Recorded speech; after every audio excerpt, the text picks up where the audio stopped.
Hi, everyone. We're actually in our discussion today going to be pulling a little thread from what Randy was just discussing, which has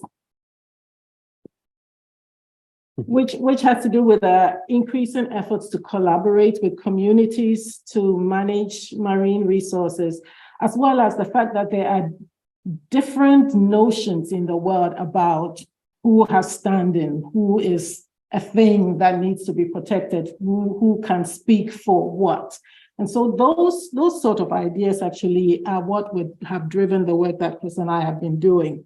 And this inclusive ocean data for decision-making project is a collaboration between the Information Schools Technology and Social Change Group and Ocean Nexus. And as innovation fellows with Ocean Nexus, Chris and I have been able to explore our interest in the relationship between information, technology, and community development, and to apply this to marine decision-making. So today we're going to briefly describe the Inclusive Ocean Data for Decision-Making project. We'll explain its conceptual foundations. We'll discuss a little bit the methodology, and we'll provide a brief overview of the guidebook.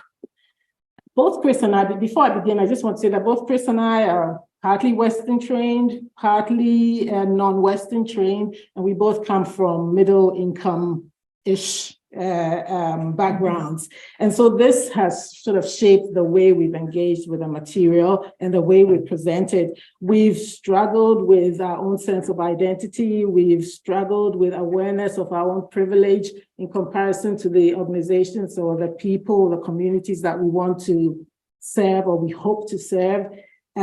We've struggled with the inclusiveness of our own practice and our authority to speak about topics like inclusion, indigenous knowledge, traditional knowledge. So we do not claim to be experts on this topic, but we do hope that our thoughts and reflections will be of some interest and use to anyone who's looking for new ways to genuinely engage with communities for marine protection. So the overall purpose of this project was to explore ways to foster data-based marine decision-making processes that are more inclusive of the realities and beliefs and practices of people in coastal communities. And we try to do this by developing a data literacy training resource for community organizations. The idea being that community organizations are better placed to work with their communities than we are. So we're just providing some tools that will hopefully support them. There were three motivations guiding us here.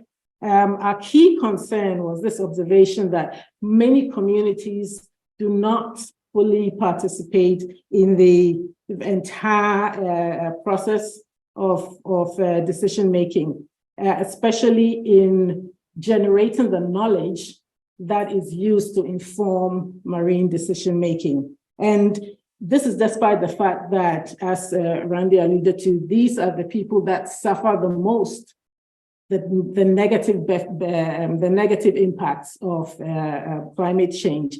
And not just the negative impacts of climate change, but also the negative impacts of the efforts that are put in place to address climate change. And so we believe that actually communities can be fully involved in all stages, from the design of a research right to the point of decision-making. When we talk about community participation in decision-making, oftentimes we're just thinking about the decision-making point, and that's when you might engage with the communities. What we're saying is no, you need to include them even when you're trying to figure out what information you need to make that decision. We also observed that the existing resources to support data for decision-making usually does not target small non-governmental organizations. They usually lack context, or they're not adaptable to different community environments. And they usually focus very narrowly on statistics or data analysis skills. And so we wanted to produce something that touches on the entire research process rather than just those specific skills. And then we also observed that scientists oftentimes don't think of traditional knowledge as science or indigenous knowledge as science. And our argument is that these forms of knowledge are valid forms, scientific forms. So we should say indigenous science, not indigenous knowledge, for example. And so we're hoping that the work we do will encourage scientists and policymakers to be more receptive to these different ways of knowing.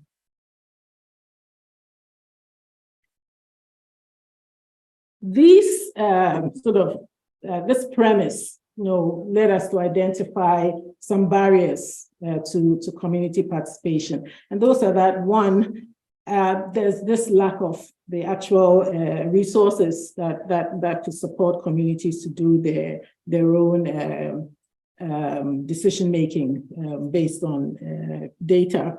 We also notice this narrow framing of community participation, which usually involves communities maybe as labor rather than as thought partners. So the data collection stage, you might consult or use community members as field workers. When the results are produced, you check with the community to see whether it aligns with how they see their world. And we're saying that it should be more than that. We also feel that one of the barriers is that it's difficult for scientists and for community members to engage from each other's perspectives.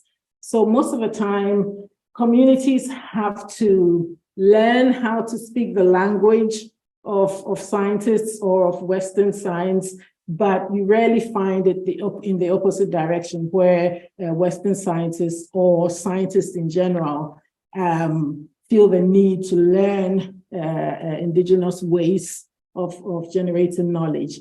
And so this acts as a barrier.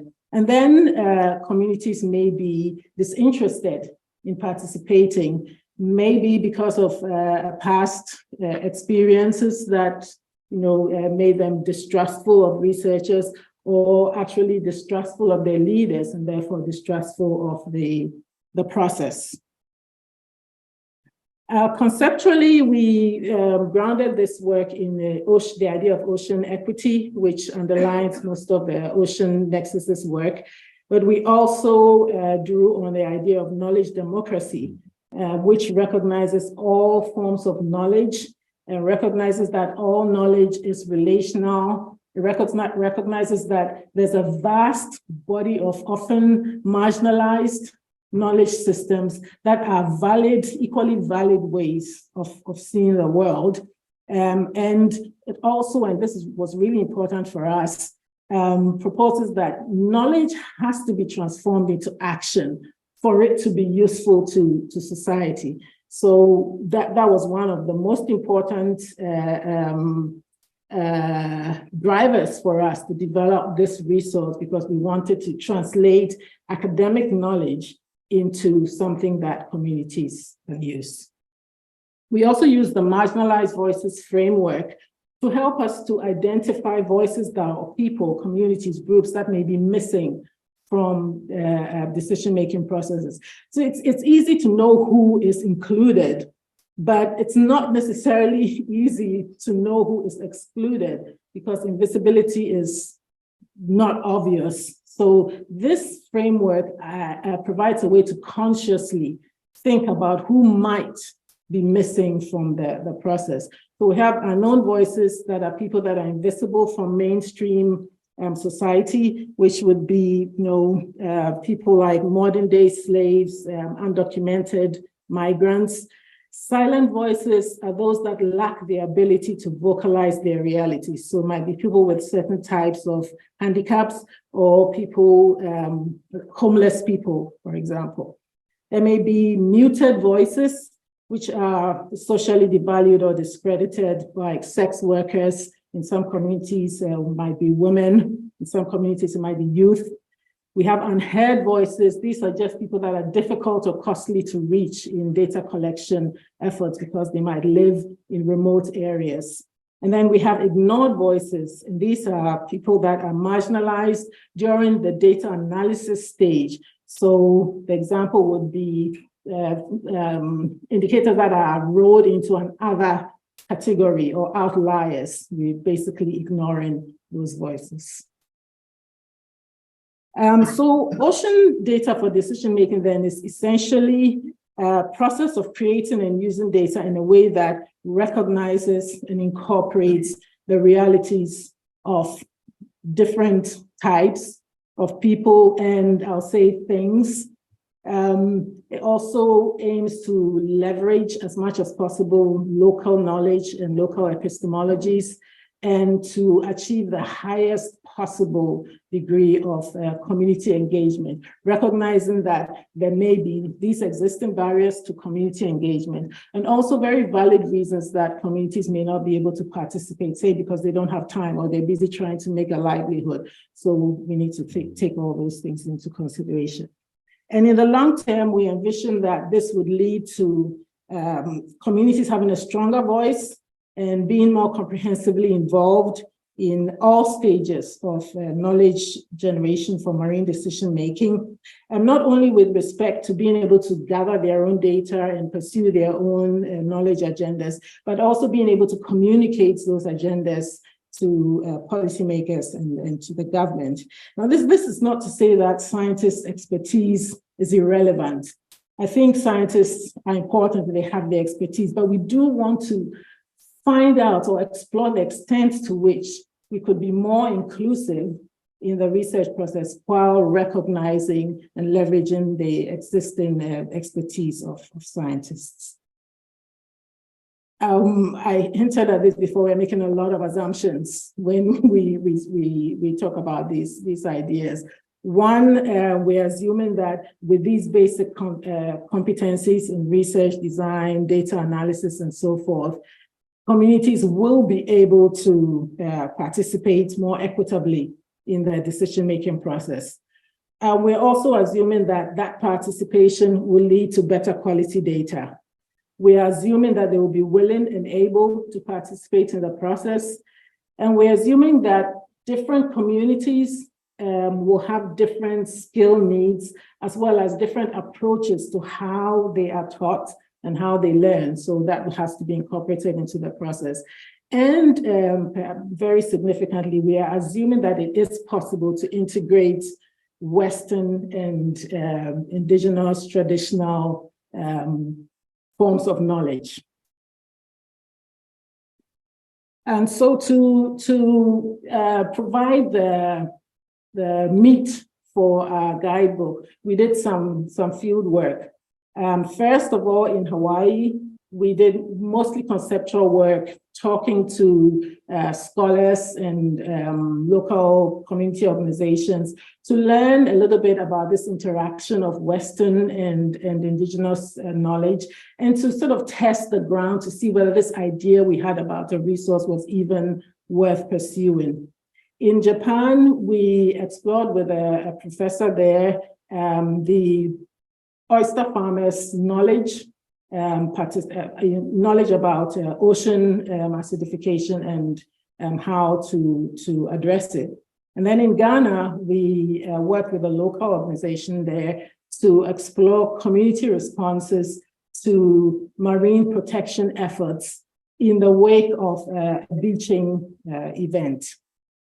And just very quickly to give an example of how we try to practice what we were preaching, is that for the project in Ghana, the local partner drove the entire research process. And we just gave them 2 parameters. We wanted it to be something to do with marine protection. We wanted it to be something to do with, we wanted there to be a gender angle if possible. Those were the only 2 things we told them, and they came up with their own research idea, did the field work, did the data analysis and interpretation. So I'm going to hand over to Chris now, and he's going to give us an overview of the resource itself. Just switch places. Sure. Thank you. And hello, everybody. So now let's get into the actual resource itself. As we were designing and working, there was a couple of, well, there's several big buckets, but two of the big ones was, or what is the content that's actually going to go into it? And then what is the process by which we're going to be designing this and which people are going to be using it. So the content itself, we went back and forth and ended up on something that was modular. As Araba mentioned, we tried to assess our own biases given the education systems we came from, and tried not to assume how would any individual group go about a decision-making process in the first place. So we all are trained in certain ways to start with the question, and however we define the question or the problem and create methods or hypotheses, and then the methods, and then go about and do it, and we go through this way, but not everybody necessarily does it in that way. And so we want to create something that allowed for, to the extent possible, steps being in different orders than the ways we might look at it. I mean, even if we look at this presentation, it's really geared for this Western trained audience, where what was our question or our issue? Let's talk about the conceptual frameworks and who inspired it, and then we get into the thing, and then of course at the end of it, we're going to have what are the next steps. We all know what that formula is going to be, but not everybody works that way in decision-making processes around the world. So how do we create structures and create a tool that can be adaptable as much as possible? We weren't perfect in this, but we did our best, and we're looking forward to insight on how that can be done.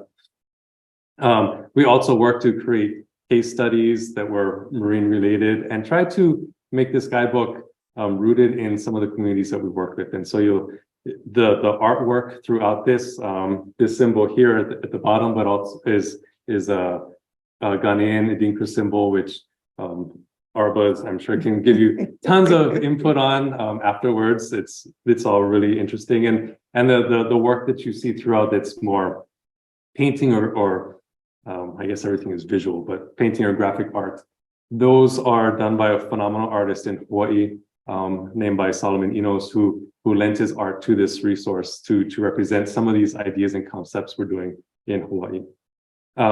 And then importantly, throughout the content, it's not just here are the skills, because we didn't want to assume what people's skill levels or competencies are. Some of it might be refreshers for some folks, some of it may be helping to build things that they haven't discussed. But really what we thought was important is, how do you connect every single aspect of this, everything that we're talking about, to inclusion? So it's not just what is methods, what does evaluation look like, but what does inclusive evaluation look like? What are examples and ways to put this together so that communities can think about what does that mean for them? There's this assumption that I think we need to be clear that we're not just talking about policymakers or Western trained scientists, not including communities in these processes. We recognize too that communities themselves may not always be inclusive in the work that they do internally. And so how can these processes also help them to reflect on their own methods, their own ways of going about their work, so that they can also assess who is not in these activities and processes and what they do, so that they can build out their own inclusion as well as push to try to be included externally. And then looking at the process for how do we design, thinking about the different priorities for the training, and how pedagogically do we assume that individuals would implement this within their groups, trying to have ways that have as much structure as possible, but also allow for flexibility and customization. So this is the guidebook. There's 12 sections, which again are modular, and you can dig into them, but it goes through, I think, linearly what many of us have experienced in decision-making, research, evaluation type processes.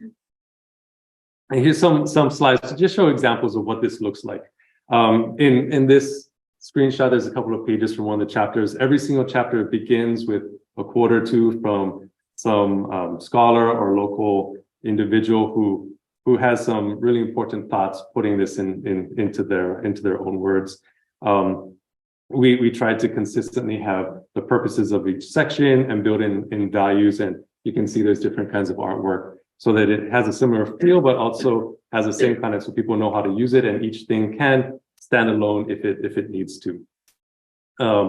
You can see in this one, I think what's important is this section on the right. It's kind of small, but being inclusive in choosing data and indicators. So each chapter has its own very clear-cut section about what does inclusion mean in the context of what we're talking about here.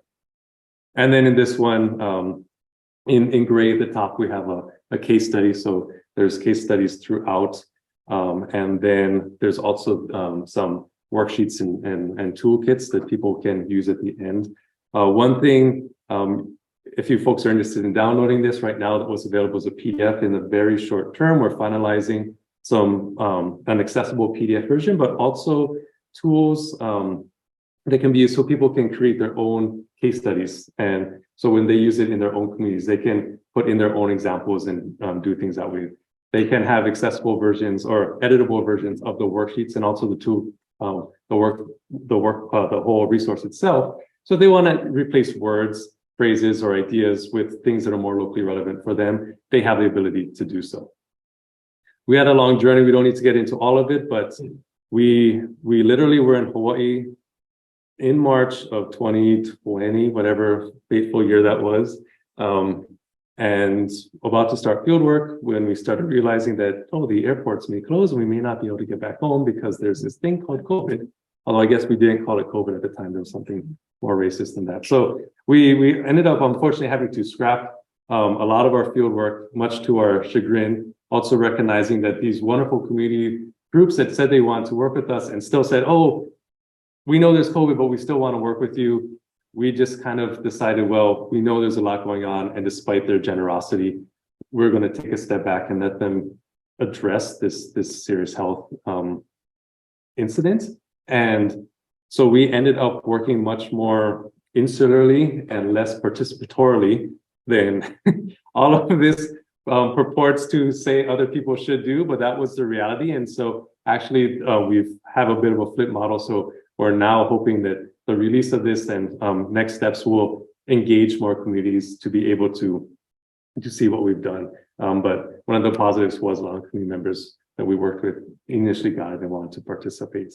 So what's next is we have some pieces of this being released now. In the coming weeks, the more editable versions will be available. And we are really looking for input support from good people like you and you online. This is a painting by Solomon Enos of the Maka'ainana. It's the term in Hawaii for people, the land, commoners, more to speak, just the natural people. And so it's representing the subservient nature that we all should have, whatever faith, what type of leader or in the work that we have. We're not forgetting that our service doesn't end by putting this out and onto the next project, but how can we continue to hear those voices and hear reflection to make ourselves better, but also to support this to evolve and grow in ways that continue to support communities in different ways. Thank you, everybody.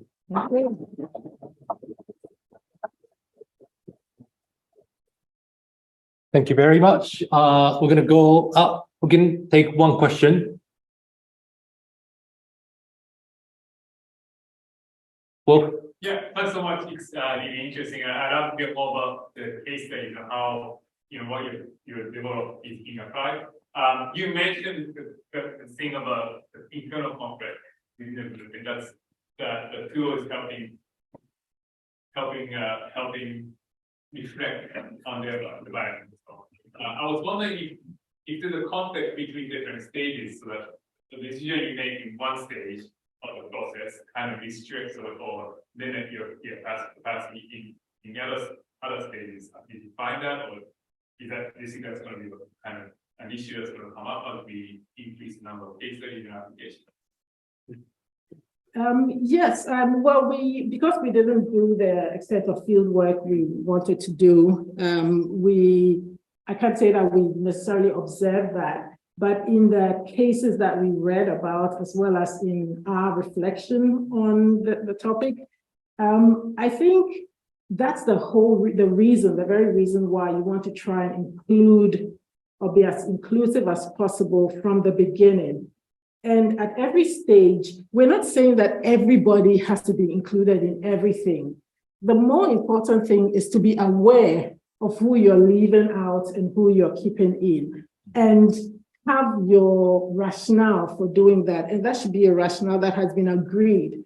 So you may be doing data analysis and people don't have the skill to do that particular type of data analysis in the community. It would be the more educated ones or the scientists who would be able to do this. At the point when you were doing your data collection, if you had been inclusive enough, you would have thought about what sort of skills we need to analyze this data. And then you decide, okay, we need XYZ skills. Do we have any alternatives? That will be more inclusive, or is this the way we have to go? And if this is the best method to do what we want to do, then we acknowledge that only certain people will be able to participate in the process. And we all agree that this is what we're going to do, and we understand, and we will make sure that we translate and explain this so that everybody understands. Those are the types of thought processes that we're trying to encourage people to go through. Just think about it, know why you're doing what you're doing, and make sure that there's a general agreement that a process can't be 100% inclusive, but there should be reasons for who is included and who is not included. Thank you very much. We don't have much time left, but I just want to have even the 10 minutes of the discussion with three of you, if that's all possible. And it could be one of those traditions of the Nexus that we're going to have a very hard, heavy conversation potentially. So really to just point it out. So my question, so I'm going to start with Araba and Chris, right? You guys is, like, do you see any chance that what you created D4D would potentially actually help the community to fight against the climate change or any of the injustice over there? But would it more towards like really to just understand what the community needs? I mean, do you actually see any potential for your product will be directly or potentially indirectly useful for something like what the landing is doing? And I'm going to ask the same thing to Ryan. So you guys can have a conversation about right. Let's change the world. That's it's going to go first because I've already spoken quite a bit. Okay, I think it might. I cannot say that it will. And it will only be able to have this effect if people read it and try to use it from with an open mind and with a willingness to actually do or practice or try out the ideas. One of the most difficult things is going to be seeding control. And that's something that we dealt with as researchers. If a community organization feels that they know what is right for the community, they're not going to be able to just sit back and tell the community what you want to do. Let's discuss, and whatever you want to do, we'll do it.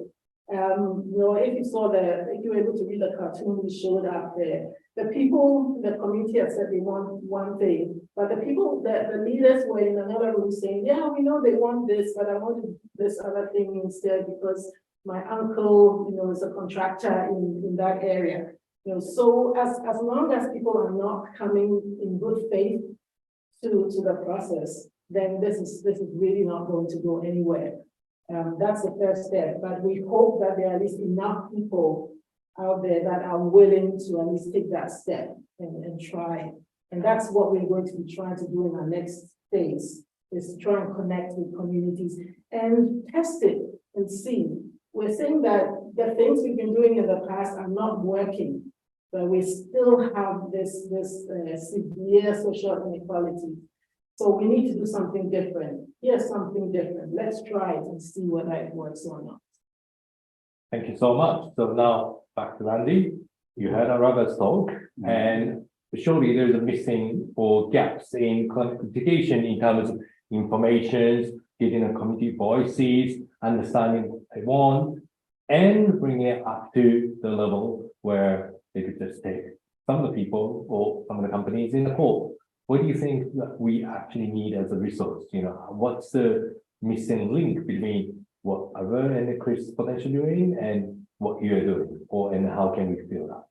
Yeah, you put your finger on it. It's about information. And, you know, so a lot of my presentation focused on what are known as, you know, substantive legal protection. So recognizing a community has a right to something that they're not getting, and the law confers that right. But another big component that I didn't address about what it means for human rights to be respected in the context of climate justice are procedural protections. And one of the quintessential procedural protections is access to information and dissemination of information, because that's really what builds the foundation for the law to protect your interests. And in many ways, we are living in this world where the law is in that other house, and the information we need is happening down there, and it's not getting to that house. And this project, which is wonderful and fascinating, is a way to build that bridge so that the information from those adversely affected reaches those that are in the position to do something about it. And so I think there's a lot that way that even, and I think you mentioned the idea about even the efforts to address the problem burden the affected communities. And so I'm living proof of that myself, and I like to admit that as an illustration. So I'm involved in climate displacement issues and climate refugees, and how the law can do a better job protecting those that are in danger of being displaced. And I remember when I visited Vanuatu in the South Pacific, my assumption was that, well, of course, these people who are in danger of being inundated want to have a place to go when that day comes. And I was in the other house, basically, with that assumption, because when I talked to the people, their plan was quite different. They did not plan to move anywhere, not even to another island in the South Pacific. They are essentially going down with the ship. This is home, nothing else is. And so the best thing we can do from a climate change displacement legal framework is do everything possible to keep them in place, not figure out where they're going to go next, because that's not what they want. They need to be asked what they want, and then the law can better respond to the extent possible to fulfill what they need. But you're never going to know that without getting it. Thank you so much. I mean, that leads to another quite heavy conversation, because usually when I talk to the people, let's go for the rights of the nature. If the community, and also community interest, if community decide to really, in the short term, thrive with economic benefit, and then so they can actually accumulate enough resources to just move it somewhere or protect themselves and doing something, and it might not be super conservation friendly.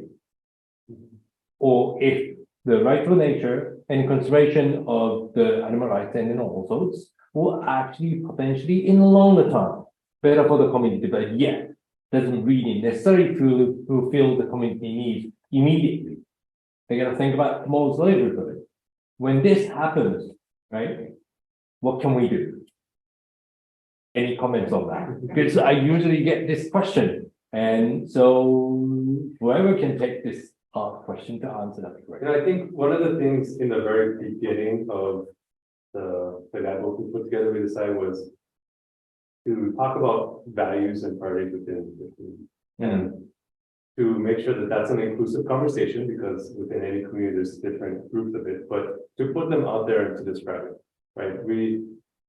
What you just said is a value-laden piece, right? And maybe some people just don't value the environment in certain ways as they value the health of their community, and they may just define health in certain ways.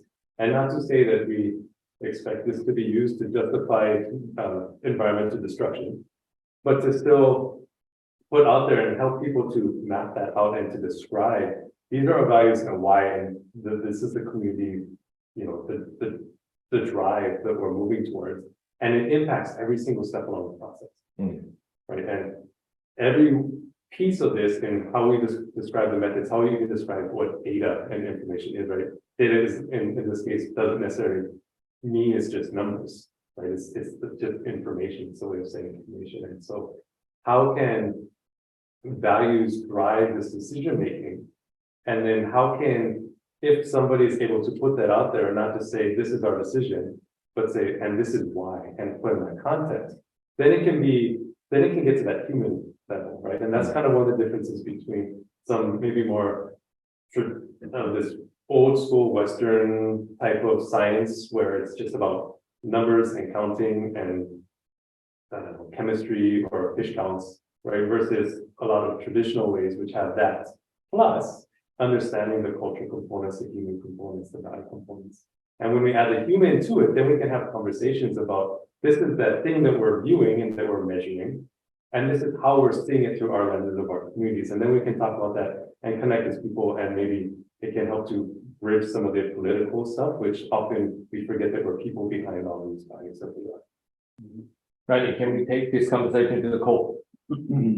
Yes, I think in many ways, this is the important first step in making a legal argument. I think, a lot of the challenge in addressing a problem like climate change is that in the US anyway, it's put us into two camps, either you believe it's real and you want to do something about it, or we can just ignore it and all that really matters is economic productivity. And then of course, the reality is somewhere in between those two extremes. So a lot of it is that the information that's gathered is the best tool for educating the public. And so I've really gotten much more immersed in the whole field of climate change communication, because it's something that everybody needs, wherever you are in society, about how this is a fundamentally social human rights kind of problem that we all have to confront, and that we all have to be aware of what the options are. And we have to be inclusive in hearing the different perspectives. And it's not just